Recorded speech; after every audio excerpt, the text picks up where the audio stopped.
video.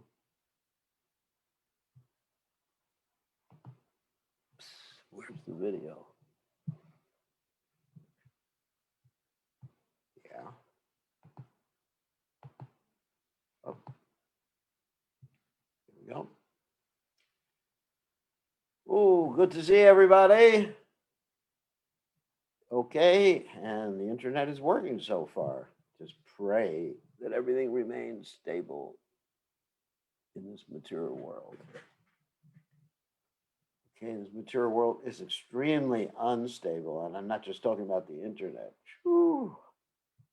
Can't believe about this material world. Whew. Every day there's shocks. Anyway, so make sure the microphone's there, original sound is there, participants get muted, and then we'll chant our Radhamadhava. And today we're going to go back to Nectar Devotion. All right, let's start. Jaya Radhamadhava Kunya Bihari Jaya Radhamadhava Kunya Balaba Gopi Janaballabha Girivardhari Yashodanandana Brajajana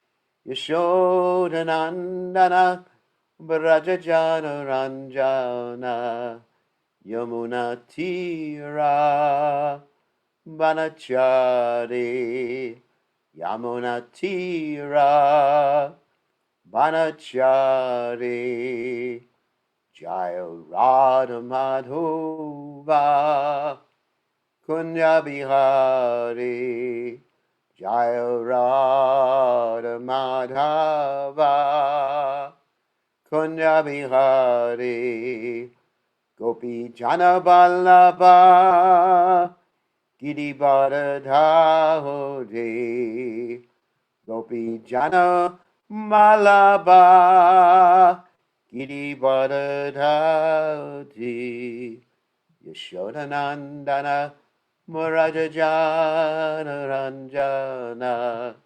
Yashodanandana Murajajana Ranjana Yamuna Tira Banachari Yamuna Tira Banachari Jaya Radha Madhava Kunya Bihari Jaya Radha Madhava Kunya Bihari Jayam Vishnupad Paramahansa Paravidakacharya also Tera Satashi Shimad His Divine Grace Abhaya Charanada Bhaktivedanta Goswami Srila Prabhupada Ki Jai Iskana Srila Prabhupada Ki Jai Ananta Koti Vaishnav Vrinda Ki Jai Namacharya Srila Haridas Thakur Ki Jai Parem Se Kaho Shri Krishna Chaitanya Prabhu Nityananda Shidway Nigadata Shivasri Gaur Bhakta Vrinda Ki Jai Shri Shri Radha Krishna Gopi Gopinath Shyam Kun Radhakunda Giri Govardhan Ki Jai Vrindavanam Ki Jai Mathuram Ki Jai Jagannathaswami Ki Jai Yamunamai Ki Jai Srimati Lasi Devi Ki Jai Samaveda Bhakta Vrinda Ki Jai Gaur Premananda Hari Hari Bol. All glory is the assembled devotees. All glory is the assembled devotees. All glory is the assembled devotees. All glories to Shri Guru and Gauranga. Srila Prabhupada Ki Jai. Gaur Premananda Hari Hari Hari Hari Hari Bol. All right. Let me just make sure we're not going to get interrupted during this class. Momentito. Okay. So, Namo Vishnu Padaya Krishna Pasaya Udle Shrimati Bhaktivedanta Swamini Namani Namaste Saraswati Devi Gaurani Pacharni Nirvishesha Shunyavadi Paschatya Dejatarni. So Omagana Timidanda Shah Gananjana Shalakaya Chakshur Unmeditam Yena Tasmai Shigurave Namaha. I offer my respectful obeisances unto the lotus feet of my divine spiritual master, A.C. Bhaktivedanta Swami Prabhupada, who has so kindly saved me from the greatest ignorance, nescience, and he's enlightened me with the torchlight of knowledge. Okay, Prabhupada ki jai. So now we'll go to the Nectar devotion, and first we'll chant the prayer, or one prayer, to the six Goswamis of Vrindavan. As you remember, Nana Shastra, Vicharanaika Nipano, Sadharma Samstapako, Lokanam Hitakarano, Tri Bhuvane Manyo Shavanya Kadho, Radha Krishna Padara Vinda Pasana, Nandena Mataliko, Vande Rupa Sanatano, Ragu Yugo, Sri Jiva Gopalako. I offer my respectful obeisances unto the six Goswamis, namely Sri Sanatan Goswami, Sri Rupa Goswami, Sri Raghunath Bhatta Goswami, Sri Raghunath Das Goswami, Sri Jiva Goswami, and Sri Gopal Bhatta Goswami, who are very expert in scrutinizingly studying all the revealed scriptures with the aim of establishing eternal religious principles for the benefit of all human beings.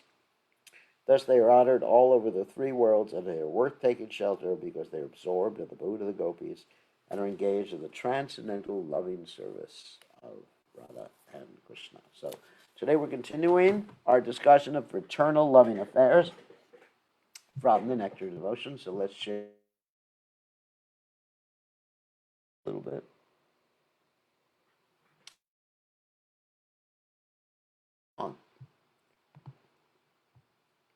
This chapter entitled Fraternal Loving Devotion. Fraternal, like friendship. All right. Let's see.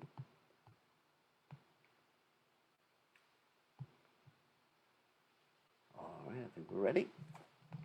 An example of helplessness is described in the following statement. Due to Krishna's departure, just send a message to tell everybody the class is online. If you want to get more people, 1 second.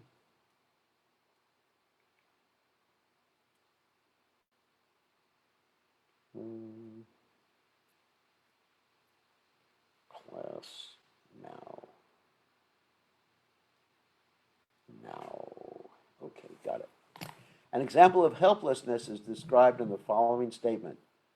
Due to Krishna's departure from Vrindavan and Mathura, Krishna's dearest cowherd boys felt as mentally light as possible.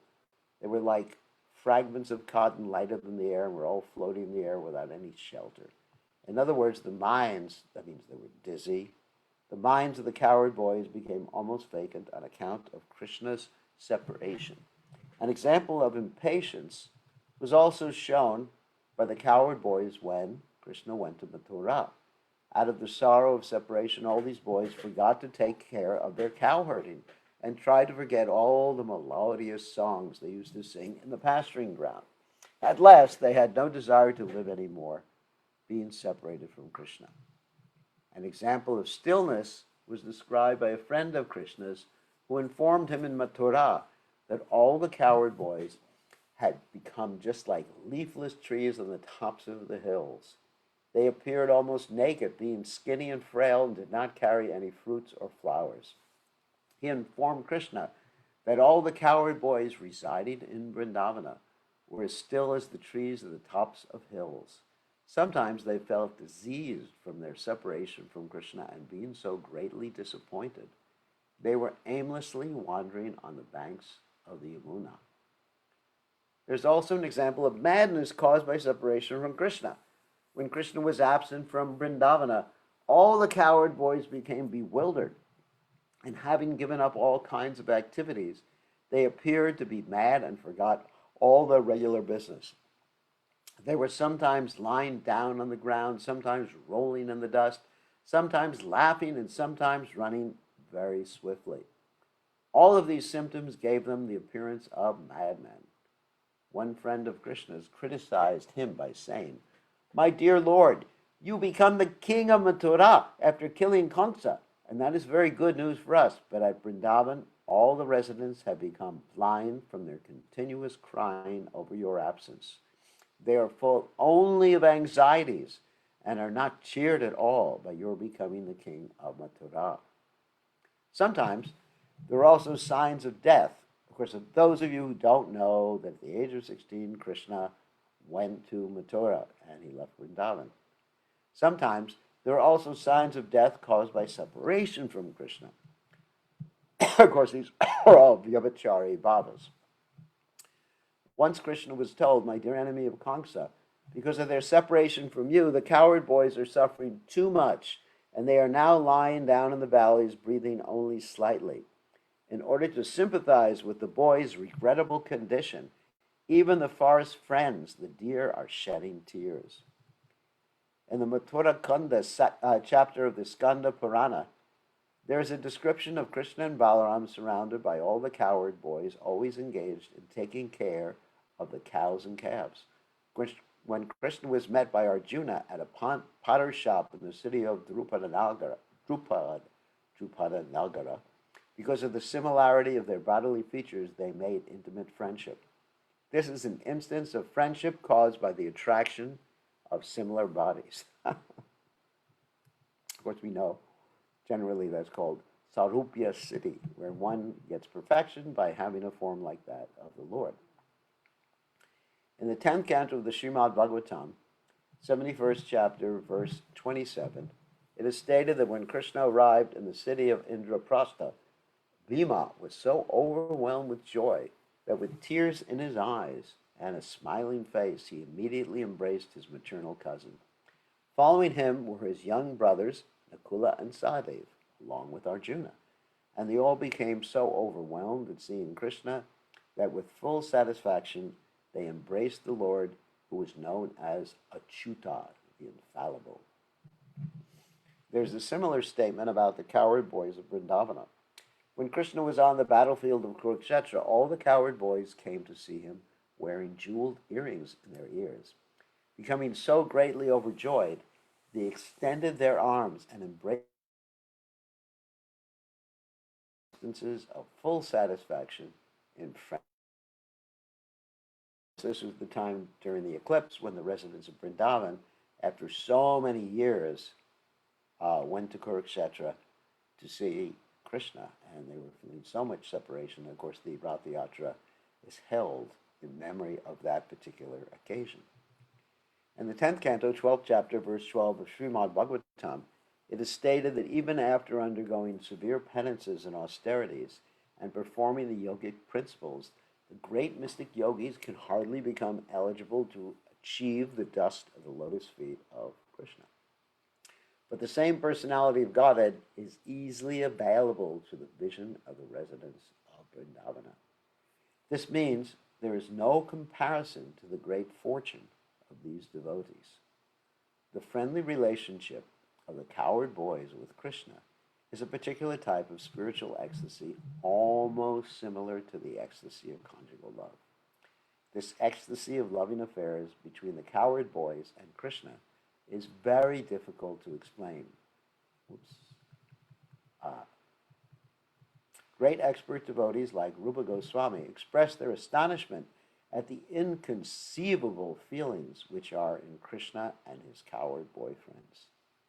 This particular type of ecstatic love shared between Krishna and his confidential friends further develops into parental love, and on from there, it may develop into conjugal love, the most exalted humor or mellow of ecstatic love between Lord Krishna and his devotees. So Prabhupada here is indicating that there is some hierarchical development. So in other words, one can pass through the different humors, different rasas, on the way to conjugal rasa, or on the way to parenthood, or on the way even to servitude or on the way to friendship. So now we're going to read about the parental relationship in chapter 43 of the Nectar of Devotion. So, parenthood. When ecstatic love develops into the relationship of parenthood and becomes steadily established, the relationship is called Vatsalya Ras. The exhibition of this Vatsalya Ras standard of devotional service can be found in the dealings of Krishna with his devotees who represent themselves as superior personalities like father, mother, teacher. So let me digress a little bit from this. Prabhupada would often talk about how in practically every other religion, God is seen as what? The Father, like you hear. Our Father who art in heaven, hallowed be thy name, thy kingdom come, on earth as it is in heaven. And in one sense, this is not wrong. It's actually right. Krishna in the Gita makes this statement too. He says, I'm everybody's father. Aham bija pradapitaha, which means basically I'm the seed-giving father of everyone. And he's the source of everything. Aham sarvasya paro matak sarvam pravartate iti vatva pajanti mam pura bhava samandata. That, of course, in the 10th chapter of the Bhagavad Gita, text 8, that Krishna says, I'm the source of everything. So he's dad. God is father. That's true. Now, that's an ontological description. That's a big word, ontological. Ontological means basically his identity, philosophical identity, his real identity. However, Krishna's real identity becomes covered for his pure devotees by the influence of Yoga-bhaya. And the reason for that is severalfold. One is they want to have an intimate relationship with him. Like if you're in the mood on reverence, and certainly in polite culture, you are reverent towards your father, especially if he's paying the bills. And Krishna is paying all the bills. Everything comes from Krishna. Right? We hear that in the Upanishad. Om Purnamadam. Everything is coming from Krishna. So many complete manifestations come from Krishna. And they're all complete in themselves, and Krishna remains the complete whole. Wow. So he's worthy of reverence. He's worthy of obedience. He's worthy of respect. That's the nature of God. So to have an intimate relationship, one has to forget his ontological nature. One has to forget that he's God. One has to forget that he's all-powerful. One has to forget that he knows everything. Phew. In other words, you have to think of him in almost an ordinary sense to have an intimate relationship. So that's one reason why devotees forget, and they forget under the influence of what people who are not Krishna conscious forget. Maya. But that's because they're envious of him. So both devotees and rascals, both forget that Krishna is God. It's interesting. Very, very interesting. But devotees for the purpose of serving and intimacy. Now, there's another reason why they forget that Krishna is God, so that they can serve God in a mood considering that God needs them. So in friendship, the friends of Krishna are thinking, Krishna needs our help, pasturing the cows or whatever. And parental relationship, certainly the parents of Krishna think Krishna needs us. And the gopis are thinking Krishna is dependent on our love. He's dependent, emotionally at least, on our love. So in other words, service reaches its peak, its maximum, when Krishna becomes the object of service rather than the supplier and the server of the individual soul. In other words, most religions, and even basically materialistic Vaishnavism, or materialistic worship of God in India, or as Krishna, they consider God to be the water supplier. Prabhupada would sometimes comment about this statement, give us this daily bread, as indicating that people wanted to turn God into their water supplier, and actually even more humorously, Prabhupada would say they want to turn God into a baker. I mean, that's humorous, of course. Or people pray to God to become relieved from sins, or people pray to God for wealth. In India, of course, you have these different ceremonies, Satyanarayan Katha. And in Satyanarayan Katha, you tell a lot of different stories about how people worshipped God, Narayan, Krishna, and they got so much in return. They like especially the story of Sudama Brahman, which we've told before. Sudama Brahman just offered Krishna some broken rice that was useless for all intents and purposes, and Krishna accepted it. And then Sudama Brahman went back, and he found a mansion with many servants in the house and many cars in the garage. Of course, there weren't cars. That's something I made up. Let's say chariots in the garage. So people become very enthused because they want God to serve them. That's really the point. Or in certain religions, they think that their guru or the Son of God died for their sins. I mean, that's really not so kosher. Sorry about that. It gives away something else. But anyway, that's not nice. Can you imagine in the Krishna conscious movement if we said, except Prabhupada, he's suffering for your sins. He died for your sins. Ooh. I mean, that is so, I can't even think of a word. It is so horrible to think like that. You know, the Prabhupada suffered. You know, we see pictures of Prabhupada. Of course, there's no suffering because Prabhupada is transcendental. But we see Prabhupada undergoing so many difficulties in the final stages of his pastimes. And we start to think, it's because of us, and now I can do any damn thing I want because Prabhupada took my sins away. My Guru Maharaj took my sins away, and I can do anything. Hoodie bol. Well, it's not like that.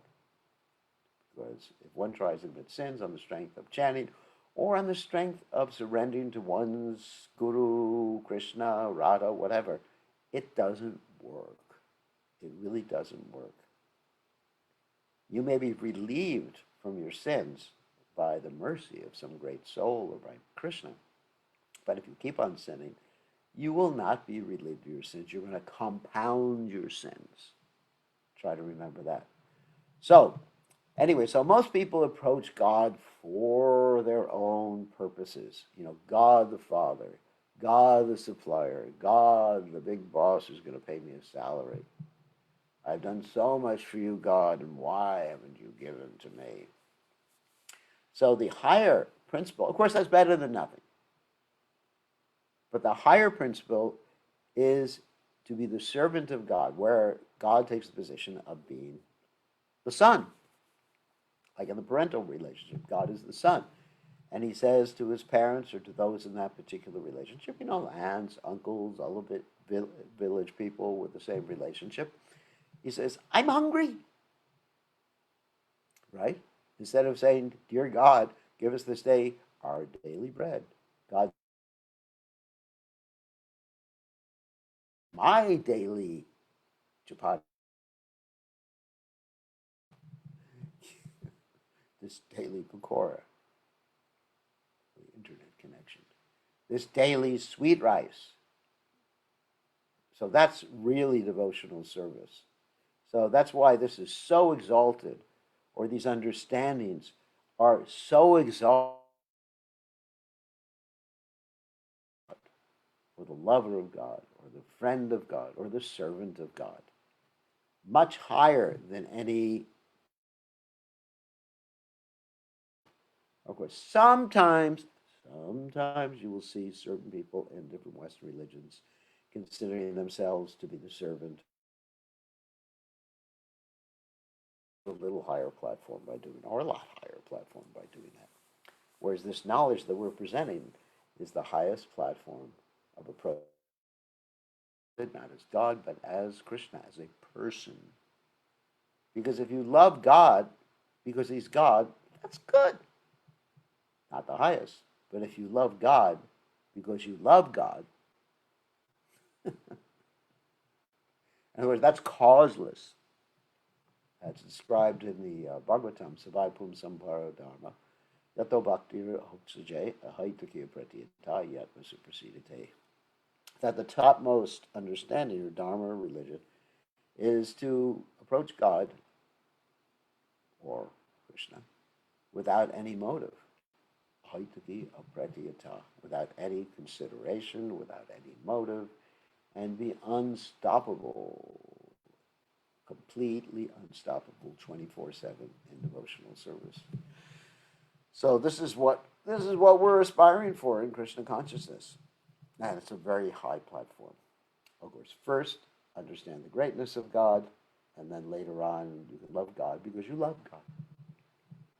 Just like if someone really loves someone in this material world, for example, let's say someone loves their child. Why do you love him? Because I love him. I mean, there's really no answer to the why question. It's not that I love God because he supplies me. I love God because he's great. I love God because he plays the flute great. I love him because I love him.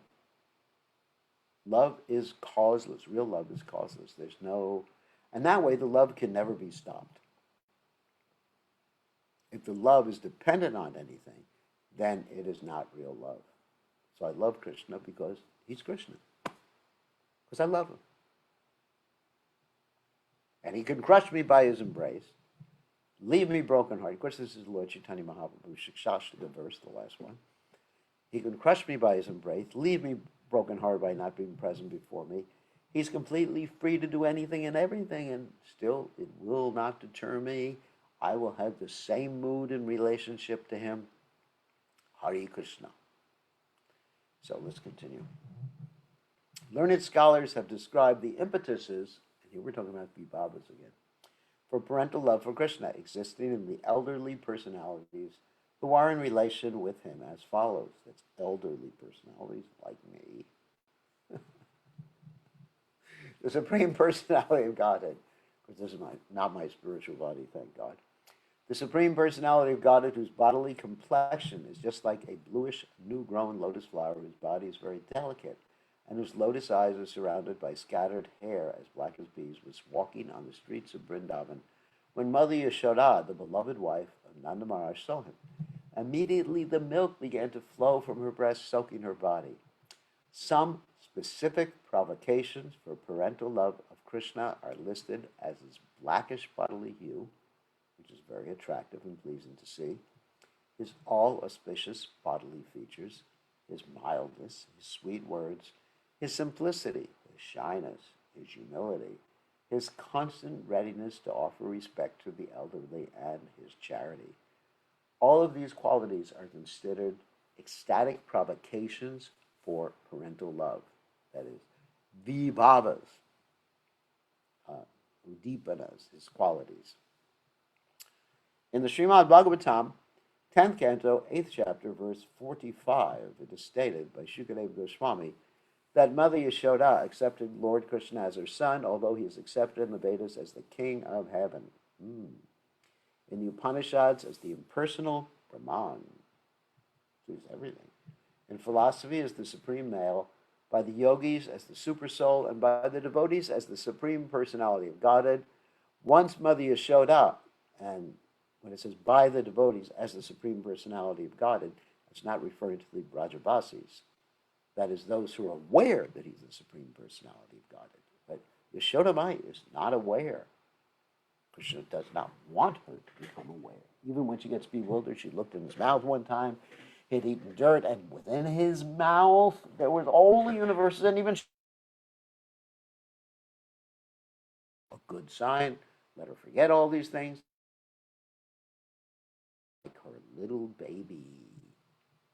And that's really high love. The love, internet connection again.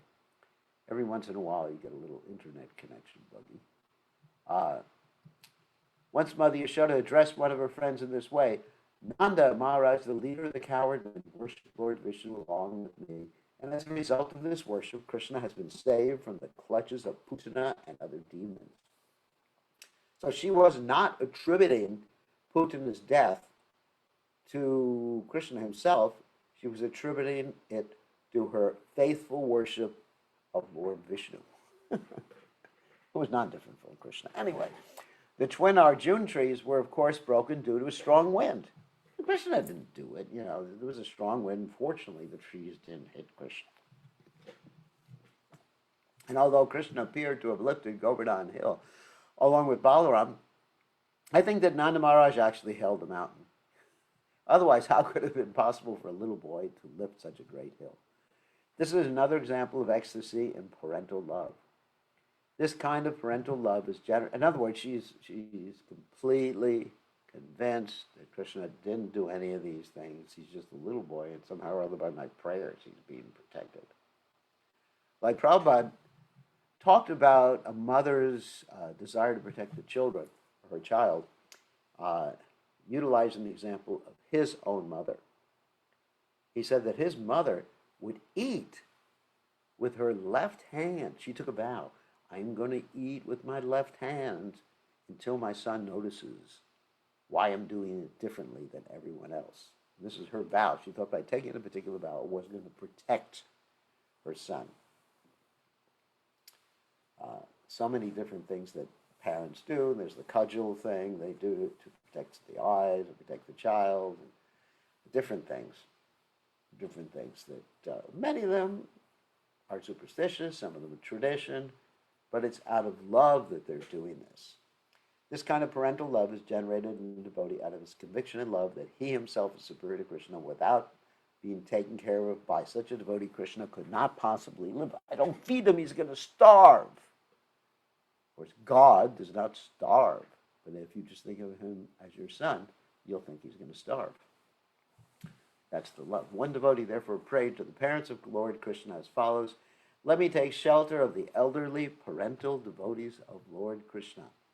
They are always anxious to serve Krishna and to maintain him, and they are always so kind to him. Let us offer our respectful obeisances unto them for being so kind to the Supreme Personality of Godhead, who is the parent of the whole universe. There's a similar statement or similar prayer by a Brahmin who says, let others worship the Vedas and the Upanishads, and let others worship the Mahabharata if they are afraid of material existence and want to become liberated from that condition. But as far as I am concerned, I only wish to worship Maharaj Nanda because the Supreme Absolute Personality of Godhead, Krishna, is crawling in his courtyard as his own child. Following is a list of respectable personalities who enjoy parental affection toward Krishna. Now, this is not a complete list. There's unlimited personalities, but these are prominent personalities. 1, Mother Yashoda, the Queen of Braj. 2, Maharaj Nanda, the King of Braj. 3, Mother Rohini, the mother of Balarama. 4, all the elderly gopis whose sons were taken away by Lord Brahma. 5, Devaki, the wife of Vasudeva. 6, the other 15 wives of Vasudeva.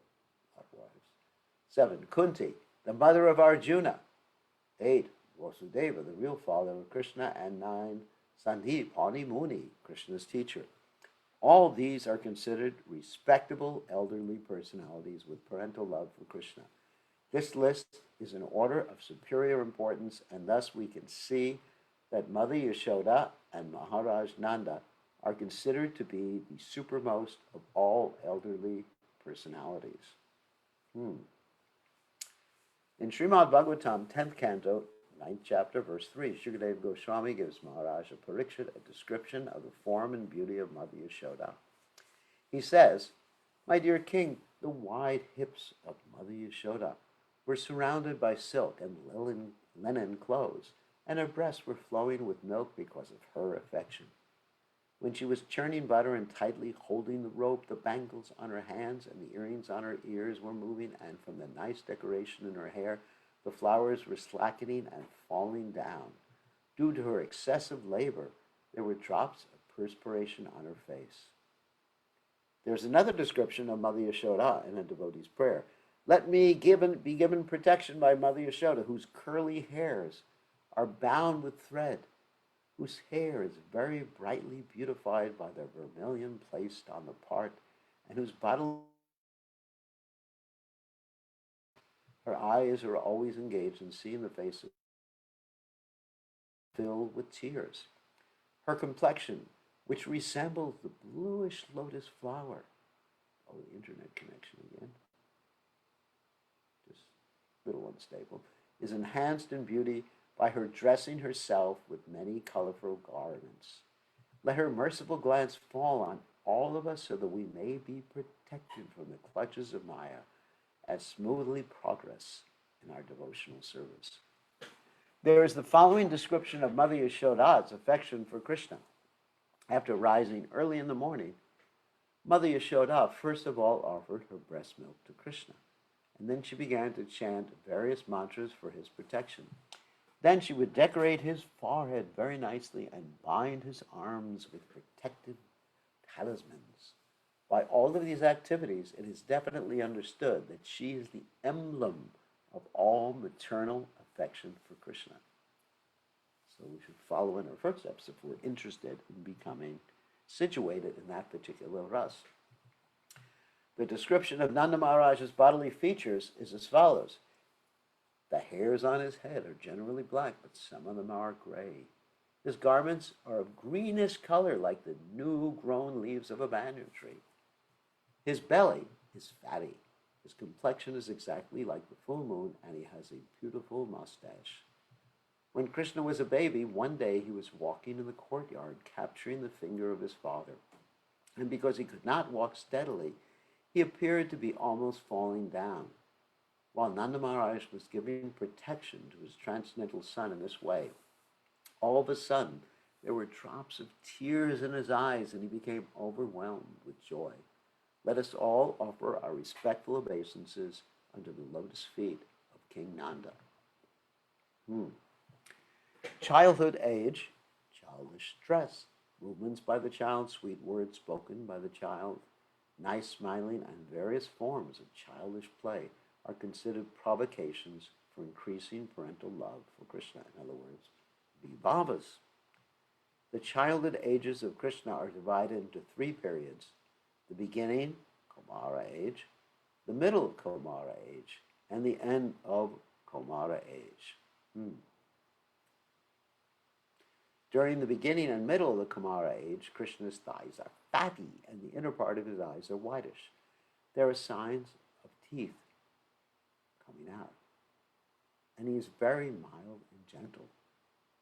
He is described as follows. When Krishna had only 3 or 4 teeth coming out of his gums, his thighs were fatty, his body was very short, and he began to enhance the parental love of Nanda Maharaj and Mother Yashoda with the activities of his childish body. He was sometimes stepping with his legs again and again, sometimes crying, sometimes smiling, sometimes sucking his thumb, and sometimes lying down flat. These are some of the different activities of the child Krishna.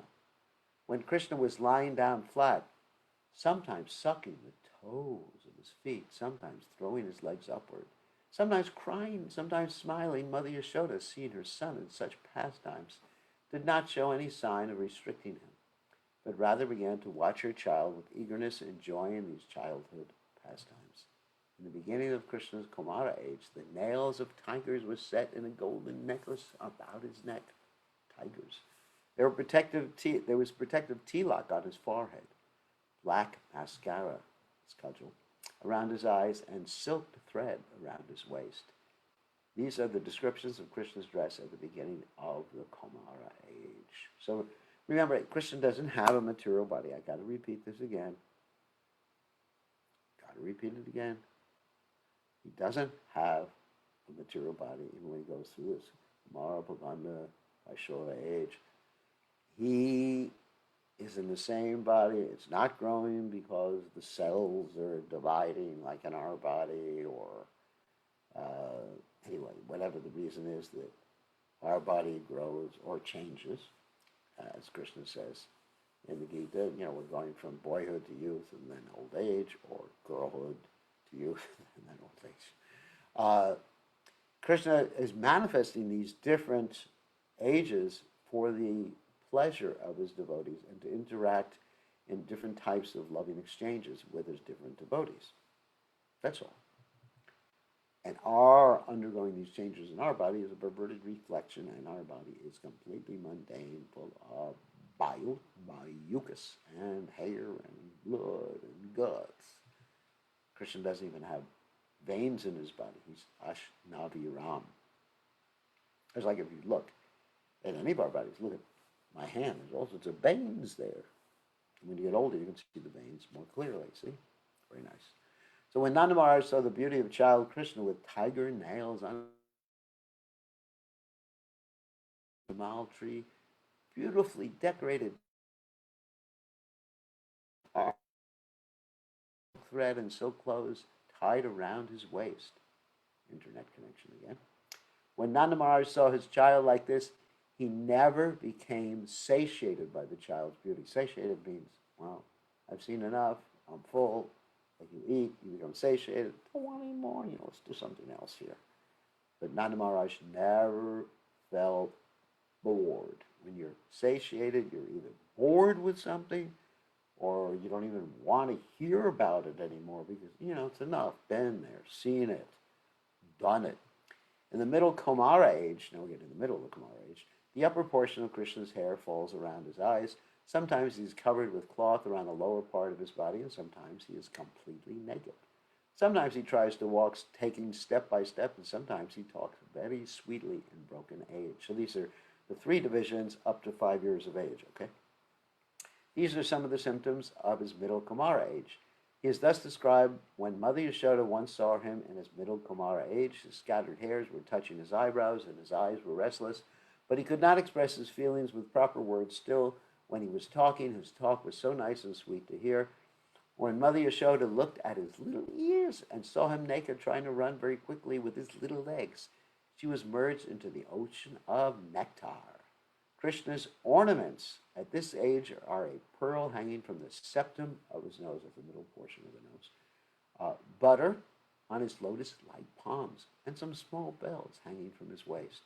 It is stated that when Mother Yashoda saw that the child was moving, ringing bells on his waist, smiling at her with a pearl between his nostrils and with butter on his hands, she became wonderfully pleased to see her little child in that fashion. While Krishna was in the middle of his Kumara age, his waist became thinner, his chest became broader, and his head was decorated with his curly hairs resembling the falling of the wings of a crow. These wonderful features of Krishna's body never failed to astonish Mother Yashoda. At the end of his Kumara age, Krishna carried a small stick in his hand, his clothing was a little longer, and he had a knot around his waist resembling the hood of a snake. Wow. And that, in other words, the final third portion of his Kumara age. In that dress, he used to take care of the calves near the house, and sometimes he played with the cowherd boys of about the same age. He had a slender flute and a buffalo horn bugle, and sometimes he played on a flute made from the leaves of trees. These are some of the symptoms of the end of Krishna's Kumara age. When Krishna was a little grown up and was taking care of the small calves, he would often go near the forest. And when he was a little bit late returning home, Nanda Maharaj would immediately get up on the Chandra Shalika, a small shed built on the roof for getting a bird's eye view of all round, and he would watch for him, worrying about the late arrival of his little son. Nanda Maharaj would remain on the Chandra Shalika until he could indicate to his wife that Krishna, surrounded by his little cowherd friends, was coming back with the calves. Nanda Maharaj would point out the peacock feather on his child's head and would inform his beloved wife how the child was pleasing to his eyes. Mother Yashoda would then address Nanda Maharaj: "See, my dear son, whose eyes are white. who has a turban on his head, a wrapper on his body, and leg bells which tinkle very sweetly on his feet. He is coming near, along with the Surabhi calves, and just see how he is wandering upon the sacred land of Vrindavan. Similarly, Maharaj Nanda would address his wife, "My dear Yashoda, just look at your offspring Krishna. See his blackish bodily luster, his eye is tinged with red color, his broad chest, and his nice golden necklace. How wonderful he looks, and how he is increasing my transcendental bliss more and more." When Krishna, the beloved son of Nanda Maharaj, steps into his Kaishora age, although he becomes more beautiful, his parents still consider him to be in the Poganda age, even though he's between the ages of 10 and 15. Remember, there's 3 ages: Komara, Poganda, and Kaishora. And Poganda is between, is actually up to the end of the 15th year. I mean, Poganda's, yeah. Poganda is actually 5 to 10, sorry. Got it wrong. And the Kaishora is 10 to 15, the end of the 15th year. When Krishna is in his Poganda age, some of his servants also accept him as being in the Kaishora age. When Krishna performs his childhood pastimes, his general practice is to break the milk and yogurt pots, throw the yogurt in the courtyard, and steal the cream from the milk. Sometimes he breaks the churning rod, and sometimes he throws butter on the fire. In this way, he increases the transcendental pleasure of his mother, Yashoda. Let's see how much more we have to read in this particular chapter. Just want to see if we're going to be able to finish. Whoops.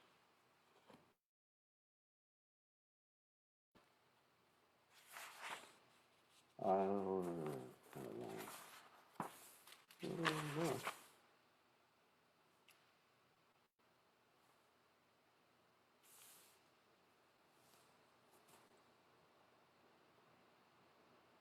No, actually, we won't finish it today.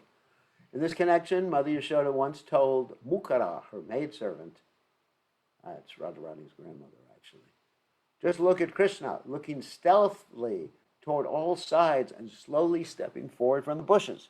It appears that he is coming just to steal the butter. Don't expose yourself, or he may understand that we are looking toward him. I want to enjoy the sight of his eyebrows moving in this cunning way, and I want to see his fearful eyes and beautiful face." In enjoying Krishna's attitude of stealing butter very stealthily, Mother Yashoda experienced the ecstasy of maternal love by smelling his head, sometimes patting his body with her hand, sometimes offering blessings, sometimes ordering him, sometimes gazing at him, sometimes maintaining him, and sometimes giving him good instructions not to become a thief. Such activities are a maternal, ecstatic love. An important point to be observed in this connection is that the childish propensity of stealing is there even in the Supreme Personality of Godhead, and therefore this propensity is not artificial. However, in the spiritual relationship, there is no inebriety. In other words, it's good to the stealing propensity as there is in the material world. In the material world, it is bad. Let's see. Just do one more paragraph here. In the Srimad Bhagavatam, 10th canto, 13th chapter, verse 33, Shukadeva Goswami tells King Parikshit, "My dear king, as soon as the elderly gopis, those in parental affection, saw their sons coming, there was an inexpressible sign of parental love, and all of them became absorbed in affection. At first, they were planning to chastise their sons for stealing butter, but as soon as the sons came before their eyes, they lost all of their angry attitudes and became overwhelmed with affection. They began to embrace their sons and smell their heads. While doing this, they almost became mad after their children. In their childhood pastimes, all these coward boys joined with Krishna in stealing butter. But rather than becoming angry, Mother Yashoda became wet from the milk flowing out of her breasts. Out of her affection for Krishna, she began to smell his head repeatedly." Very beautiful. Okay, so we're going to end here. And we're going to take some questions about this wonderful portion of the Nectar devotion dealing with parental affection. So we're going to be allowed to unmute ourselves. Okay, who has a question? about parental affection. Nobody has a question. All right, it's your opportunity. Everybody's shy tonight. Okay, going once. I have a question about Oh, um, Sakya Prajalila, Rasa. you have a question. Oh, Champika was asking something. She can Yes, go no, first. I can't hear anything right now. can you hear me? Chumbagalata, you have a question. Can you hear me, Gurudev? Well, I can't hear you. Wait a second. I think that's my fault. I have so many faults. So give me 1 second. Yeah. Yes, that is my fault. Okay, I think Brajalil had a question first. I can hear now. No? Hare Krishna, Gurudev. Yeah, I hear you. You're in an Please accept my airport. obeisances. Then my blessings. Yeah. Um.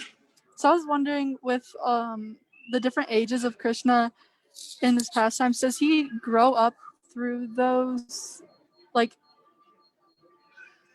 Like we for do. the maternal, yeah, or like does he just stay a baby because that's how like Mother Yashoda like. Well, I don't know. Do some people prefer him as a baby and that parental affection, or like, and so he stays that way, or does he grow up, or are there different like simultaneous times when he's like Well, a baby and he's also in the middle age, or it's kind of well confusing question, but in the pastime. Yeah, that's a good question. In the pastimes in the earth, he grows up, goes through the different ages at different times. There's actually a sequence that he's getting bigger and bigger and bigger, and Yashodamai enjoys him at different ages in different ways. Like when Krishna leaves Vrindavan, then she's experiencing great separation from Krishna. In the spiritual world, 15 years of age. So only in the material realm does Krishna have this, when he appears in the material realm, does Krishna have this pastime of growing older like that? So there's some specific pastimes of Krishna that only occur in the material realm and don't, when Krishna appears in the material realm, and don't appear in the spiritual world, like so giving you said, birth. I think you cut out at one point. He's always. Do you say he's always 15 in the spiritual world or something like In the that? spiritual world, he's always like, yes, about 16. So the This is baby the per pastimes are just material world. Yeah, well, yeah, they're when he's within the material. They're not material, but there's certain pastimes of Krishna that are only manifest in the material world. Like I Okay. mean, other things too, like the oh, like the killing of demons. The killing of demons is only manifest in the material world. There's no killing in the spiritual world. So there's certain pastimes, and Krishna in the spiritual world is always 16, and always engaged with the gopis in the spiritual world. In the material world, when Krishna manifests his pastimes, when he's first born, I mean, there's some indication. Yes, sometimes he does manifest himself as older just for a few moments to show that he's actually eternally 16. But generally, as a 2-year-old kid, he's not dancing with the gopis at that particular point. So the perfection of Krishna's pastimes is the interactions with the gopis. Okay? Yep. I'm actually envious of you. You're in an airport. I wish I was in an airport. I'm feeling separation from airports. It's kind of loud. Yeah, it's very loud. And a lot of people, I'm sure a lot of people are traveling now in spite of the COVID virus, right? That's that means that there will be an explosion of people with the virus within the next 2 weeks. So anyway, so you'll be back here soon, and you'll be under confinement, lock and key. We got an oxygen tank for you here too. So, all right. So, on that happy note, Champaka, you had a question. I can't. Yeah. Yes, thank you, Gurudev. I was wondering if you had any insight about Prabhupada's statement that Sakya rasa, the fraternal rasa, is similar to conjugal. Yeah. Yeah, I do have some insight about that. I was thinking when Prabhupada said that, because there's also teasing and joking in the Sakya Ras. And hiding from Krishna, getting angry with Krishna, and things very, very similar. I mean, not of course, actual conjugal Ras. I just got a funny message from someone, but not actually conjugal Ras like you have, kissing and everything like that. But there's embracing and joking and hiding and getting angry with each other and competing and all these different manifestations you'll find in conjugal rasa, and you don't really find all of them in the parental relationship. And Krishna and the gopis, they're friends too. And Yashoda Mai and Krishna, I mean, you can't say they're like buddies, but Krishna and the gopis, they're friends. They play like friends in a very intimate way. Whereas Krishna and Yashoda Mai and those in the parental relationship, Krishna is actually looking up to them. Krishna doesn't, I mean, at least with the friends who were, the intimate and most confidential friends, it's not that Krishna is looking up to them. Krishna is just like, basically, patting them on the back, running with them and everything like that. And it's a very similar manifestation to conjugal love with the gopis, whereas you don't find those particular aspects in the relationship with Yashoda Mai. There's a different there's a different flavor to it. It's not really one of equality and joking so much, although there is some joking, but it's not like Krishna's pretty respectful of his mother. He's scared of his mother. I mean, he's crying because of his mother. His mother is chasing him to tie him up. And of course, you do have, so you may say you may have similar precedents with the gopis, where the gopis tie up Krishna and the coward boys of that Danang Barjana Kund story. That's there too. Interactions that Krishna has with the interactions. In many, many ways, it's most similar. Like you have one of equality there. Buddies. Okay? Does that answer the question? Okay, Yes, so thank you. who else has a question?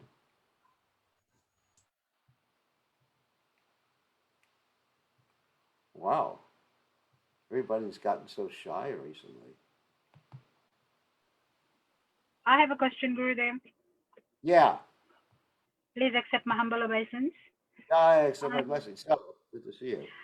Gurudev, you mentioned about something about Satnarayan, puja they do. Yeah. I just wanted to ask you, because I think in our own people from Fiji, they're still initiated and they still do Satnarayan puja, and some of the devotees who have taken second initiation and they do, they've become a priest and they go to people's houses and they do this kind of puja. I don't think so. It should be done. Is that I don't think correct? so either. It's like this. If you're a Brahmin, you shouldn't be making money by your Brahminical activities. Do it. Like, actually, this is very interesting. This is, in the Jaiva Dharma, uh, there's this devotee, Brajanath. And he is talking to his guru, and he's telling his guru that, he said, I'm giving Bhagavatam classes, that's how I maintain my family. And his guru says, no, do not maintain your family by giving, preaching the Bhagavatam. That's contaminated. He said, maintain your family by some innocent thing, some other activity that's not related with your spiritual activities. Because when you maintain your family or make money with spiritual activities, it actually contaminates the spiritual activities. Because you're not able to be equal poised at that particular point. You know, you'll do something that you know is not good just to make money because, I mean, just like Satyanarayan Kata, it's a money-making thing. You know, it's obviously, you know, if I was going to do a Satyanarayan Kata, I would charge some money for it. Because I'm not There's a going to, demand. you know, They I'm not going demand to the money. As soon as a Brahmin starts with a price list, also, that actually contaminates everything. Mm. If you say, if a Brahmin says, I will do even a bona fide ceremony, even if a Brahmin says, I'm going to do a, you know, some samskara, namakarana for your little baby, but it's going to cost you $50, then that contaminates everything. I mean, if someone gives a donation to the Brahmin and he uses it in Krishna's service, is a different thing. But if he's charging money or has a price list, that's very bad. And so if his motivation, let's get down to it. If a Brahmana's motivation for doing his spiritual activities is to make money, that's polluted. That's very polluted. A Brahmana should always speak the truth. Satya Priya Hitam. So if a Brahmin is encouraging people to worship Narayan for material things, that's not really the truth. What about weddings and stuff like that, Gurudev? If they do weddings and you give Brahmins, but they still say that this is what the price is. I do weddings too, but I don't charge for them. I do They weddings charge. because I want people to be married and stable in Krishna consciousness. Like Prabhupada said, sannyasis generally don't do weddings, but sometimes the spiritual master will do weddings for his disciples to encourage them to be steady according to their psychophysical nature and executing Krishna consciousness. But if he's charging for it, I mean, a temple could charge for it, yes. That's a different thing because it has facilities. Mm. You know, that's a way a temple can maintain itself. You say, well, you can rent the temple hall and we'll provide prasadam for, you know, $20 a plate or something like that. I mean, that's fine. But if a Brahmin says that I'm going to do your marriage and you're going to have to pay me $500 for it, that's actually contaminates. A Brahmin should be doing dependent on charity. If people give charity, that's all right. Yeah, when I did my daughter's wedding in North Sydney, our temple, I paid for food and all that. But I used a different Brahmin who was from Narayan Marad Sampradaya. Like, so he was, I think they charged because we didn't have a priest there. If a priest is charging, then it ruins it ruins. Well, I'm not saying it ruins your marriage, but it actually he loses his potency if he's. Yeah. It's just like an exchange of money. Yeah, when my sister got married, someone did the wedding and she paid, but I think they didn't charge, but Radhishanini just gave it as a That's donation. fine. Yeah. Well, that's fine. That's a reciprocation. You know, darati pratigranati guyamakati prichati. Mm. But you know, if a Brahmin takes a salary, especially for Brahminical activities, then he loses his Brahminical status at that point. It's just not. You just don't take salaries for doing something. Mm. It's like if I was to take a salary for giving this class tonight. Now, because I always argue with the Brahmins, you know, when they do this, even in Fiji, I had a couple of arguments with them, but then I just like walked away because I thought these people are not worth it. Yeah, don't pay. But if the temple wants to charge for the facilities, I mean that's normal. That's normal. Because I think Nothing they wrong. should just take 25 cents as you know, it just says that they should just take 25 cents as a donation. That's all. Who? The Brahmin or the temple? Now, my grandfather used to say, just give 25 cents as a donation to the Brahmin. That's all they should get. No, but actually you should reciprocate that, but that's not good either. If you just give them 25 cents, that's like a slap in the face. You should give them something out of appreciation, but there shouldn't be a charge. I mean, there's a matter of etiquette. You know, if I were to do a whole sacrifice and someone say, "Oh, here's 25 cents," Now, because you know how in Fiji they give like all these grains and everything, and he said just put 25 cents. That's all that you get. Give it to them. nah, 25 cents. If someone were to give me 25 cents after a sacrifice, I give it back to them and say, I would say, you need this more than me. You know, take it for your wife and family. You know, that's an insight. Someone should reciprocate accordingly, but a Brahmin can't demand anything. They do All right. nowadays. I think Thank we you, should Gurudev. end. I think we should end now. It's nice to see everybody. And we have a few more days left to Kartik. And tomorrow we'll continue with the Nectar devotion. Okay, all glories to His divine grace, Srila Prabhupada, Srila Prabhupada ki jai. Hari Bol.